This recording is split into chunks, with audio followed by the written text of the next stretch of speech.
This is an ABP Life podcast.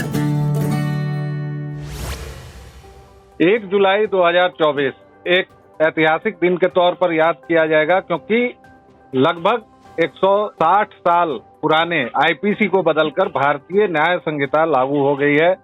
इसमें पहली FIR भी दर्ज हो गई है और वह दिल्ली रेलवे स्टेशन के पास एक रेहड़ी वाले पर दर्ज हुई है। मैं हूं व्यालोक। इस पूरे मसले पर मैं बात करूंगा सुप्रीम कोर्ट के एडवोकेट शशांक शेखर झा जी से। आपका बहुत बहुत स्वागत है। नमस्ते व्यालोक जी, और आपके सभी श्रोतागणों को मेरा नमस्कार। आपसे पहला सवाल यह रहेगा कि भारतीय न्याय संहिता, भारतीय नागरिक सुरक्षा संहिता और भारतीय साक्ष्य अधिनियम 1 जुलाई से देश भर में लागू हो गए। पहले क्या थे, अभी क्या परिवर्तन आएगा, थोड़ा संक्षेप में हमारे दर्शकों, श्रोताओं को, पाठकों को बताएं। जो 3 न्यायिक व्यवस्था भारत देश में बदल रही है, उसमें पहला है Indian Penal Code. Indian Penal Code को 1860 में अंग्रेजों ने लाया था इंडियंस को पीनलाइज करने के लिए, यानी कि पनिश करने के लिए। क्यों करना चाहते थे ऐसा?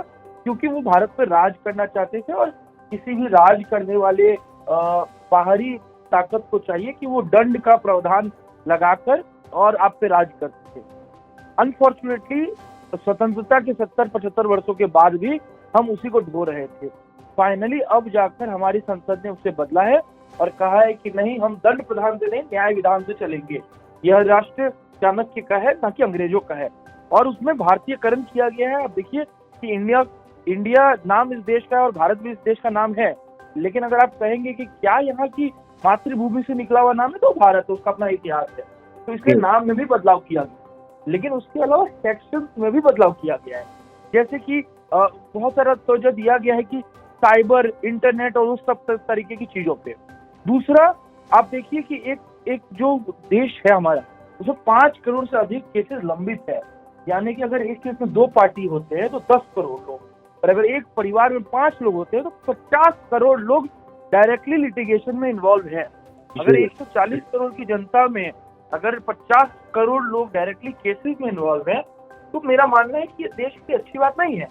तो इसीलिए सीआरपीसी को बदला गया है और नया कानून लाया गया है। सीआरपीसी को क्यों बदला गया और क्यों बदलने की जरूरत है, छोटा सा संक्षेप में देखिए। पहले के जमाने में जब अंग्रेज आए और अंग्रेज ने कानून लाया, तो अगर कोर्ट से कोई नोटिस जाता था तो कोर्ट नोटिस लिखता था, वो हाथ से कोई आदमी लिखता था, उसकी प्रतिलिपि लेके एक डाकिया निकलता था, वो साइकिल से कहीं दूर जाता था, वहां से वो नाव में भेजता था और गांव पहुंचते 15 दिन लगते थे। तो और उसके बाद जब वो जिस व्यक्ति के पास जाता था उसको भी रिप्लाई करके वापस भेजने में 15 दिन लगते थे। तो इसीलिए मैक्सिमम चीजों का समय जो किया गया है वो ऐसा 30 दिन, 45 दिन इस तरीके का है।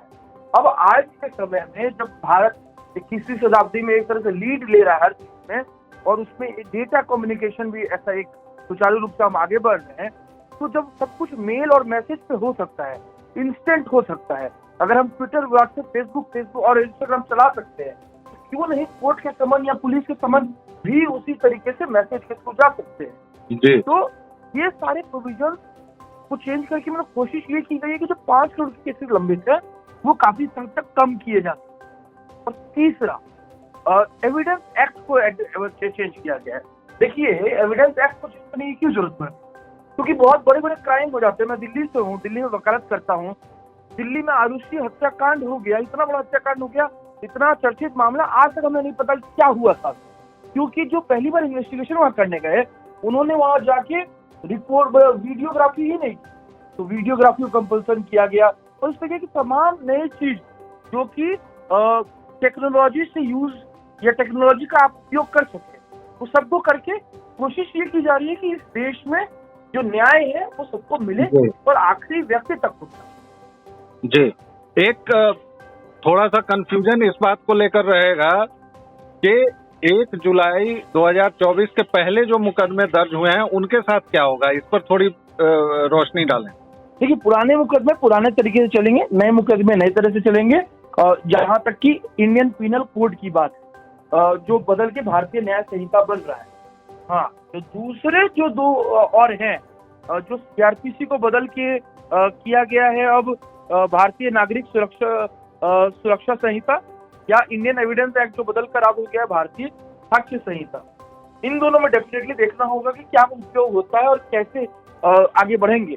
जहां तक मेरी जानकारी है, सरकार ने ऑलरेडी 5 लाख से ज्यादा स्टेक होल्डर्स को ट्रेनिंग दे दी है, जिसमें पुलिस वाले भी इन्वॉल्व हैं और जुडिशियल कर्मचारी भी इन्वॉल्व है। तो एक बहुत बड़ी जिम्मेदारी सरकार की है कि बाकी लोगों को भी बताए, क्योंकि एक जो पिलर है जुडिशरी का, वो वकीलों से भी है। तो अगर मुझे भी ये बात नहीं पता है बहुत क्लियरिटी से, तो मेरा मानना है कि सरकार की जिम्मेदारी है, और न सिर्फ केंद्र सरकार बल्कि राज्य सरकारों की भी, क्योंकि पुलिस अल्टीमेटली उनके अंदर में आती है। तो वकीलों को, पुलिस को और इनके बाद आम जनता को आप जितना ज्यादा बता पाएंगे इन सब चीज के बारे में, उतना आसानी होगी इसको सुचारू रूप से लागू करने। एक मसला यहाँ संसद का भी उठ रहा है, पक्ष विपक्ष का भी उठ रहा है, और ये बात मैं इसलिए कह रहा हूँ कि विपक्ष कह रहा है कि ये तीनों कानून तब लाए गए जब विपक्ष को बर्खास्त कर दिया गया था 146 सांसदों को सदन से। तो क्या ऐसी कोई स्थिति हम भविष्य में देख सकते हैं कि इन तीनों कानूनों की फिर से वापसी हो जाए, या जिस तरह कृषि कानूनों पर दबाव बना और सरकार ने वापस ले लिया, ऐसी कोई संभावना? नहीं, मुझे नहीं लगता है। और विपक्ष का जो ये आरोप है वो निराधार है। आप देखिए कि इस देश का जो संविधान है, जो उसमें सबसे बड़ा मूलभूत बदलाव आया गया था, उस समय में तो पूरा का पूरा विपक्ष जेल में था इमरजेंसी के समय में। ना सिर्फ विपक्ष बल्कि इनके अपने भी काफी सारे सांसद और लोग, मोरारजी देसाई जैसे लोग जो कांग्रेस के बहुत बड़े नेता होते थे, वो सब जेल में थे। तो जब वो कानून रह सकता है, तो यहाँ तो इन्होंने अपनी गलती और अपने बदमाशियों की वजह से ये सस्पेंड हुए पार्लियामेंट से। तो इसमें तो इस तरीके का डिमांड करना ही गलत है। तो मुझे नहीं लगता ऐसा कुछ होगा। जहां तक कि विपक्ष की सरकार में आकर वापस बदलाव करने की बात का सवाल है, मुझे नहीं लगता कि विपक्ष ऐसा कुछ कर पाएगा। हाँ, 1-2 प्रोविजन ऊपर नीचे कुछ एक अपने एस्पेक्ट पर्सपेक्टिव हो सकते हैं, बट मोटा मोटी मुझे लगता है कि ये कानून अब रहने वाला है। भारत से इंडिया, मतलब भारत से आप इंडिया निकाल सकते हैं, लेकिन इंडिया से भारत का निकलना असंभव है। आप समझिए, किसी भी राष्ट्र के लिए, चाहे वो अमेरिका हो या ऑस्ट्रेलिया, जर्मनी हो या स्पेन, तो वहाँ की राष्ट्रीय भाषा जो होती है या राष्ट्रीय जो कल्चर होता है, उससे जो निकला हुआ नाम होता है। तो जर्मनी में आप नहीं कर सकते जर्मन के अलावा कुछ और। ऐसे ही भारत में आपको भारत रखना पड़ेगा। भारत में भले ही असंख्य भाषाएं हैं, लेकिन भारत नाम हमारे उपनिषद का है, हमारे वेदों में रहा है, हमारे हर जगह मानचित्र में रहा है। इंडिया आप हटा सकते हैं, लोगों को उतना आक्षेप नहीं होगा। भारत नाम हटा पाना और वापस से इंडियन पिनल कोड ला पाना, ये जस्टिफाई करना डिफिकल्ट होने का। न सिर्फ यही, बल्कि देखिए नाम में एक और बड़ी बात है, भारतीय न्याय संहिता है, मैं जैसे पहले भी कह रहा था, और यहाँ पे इंडियन पिनल कोड है। जो नया कानून है उसमें छोटी बच्ची, मतलब नाबालिग 12 साल से छोटी बच्चियों के साथ अगर गैंगरेप होता है तो उसमें कैपिटल पनिशमेंट की बात है। आप लोग कैसे हटा पाएंगे? यहाँ 0 FIR पहले भी होता था सुप्रीम कोर्ट के डायरेक्शन के बाद, लेकिन 0 FIR अब मेल से भी या ऑनलाइन हो सकता है, कहीं भी हो सकता है। ये बहुत बड़ी बात है। तो आप इसको कैसे हटा दीजिएगा? साइबर केसेस के अगेंस्ट में जो केसेस होने चाहिए, उसके लिए बहुत डिटेल इसमें डिस्क्रिप्शन दिया गया है। आप उसको कैसे हटा दीजिएगा?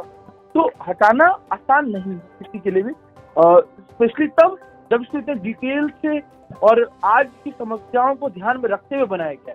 इनफैक्ट आपको जानकर खुशी होगी कि पहले जो आईपीसी जो था, आईपीसी में जितने सेक्शंस थे वो थे 511।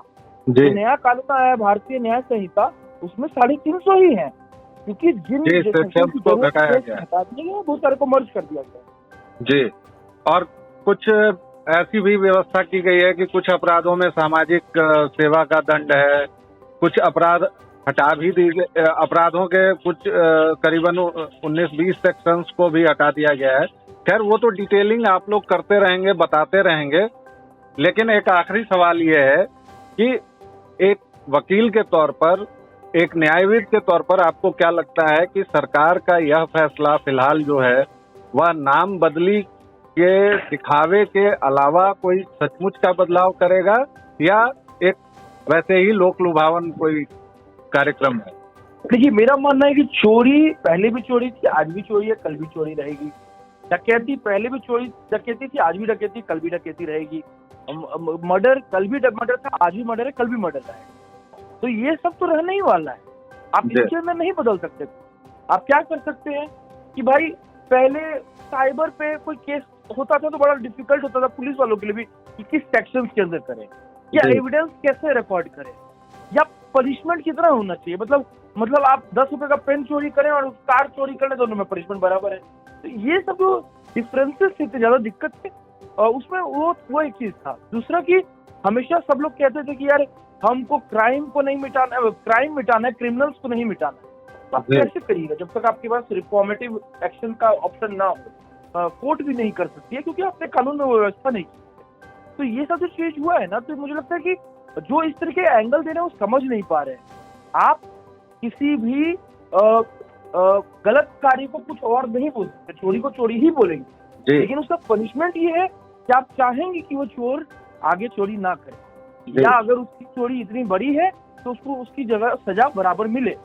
तो उसके लिए आपको नए कानून की आवश्यकता थी, क्योंकि पुराने कानून अमेंड करके भी आप भरपूर तरीके से उपयोग नहीं कर सकते। जी, बहुत बहुत धन्यवाद शशांक जी, आपने हमसे विस्तार से बात की, इसके लिए थैंक यू वेरी मच।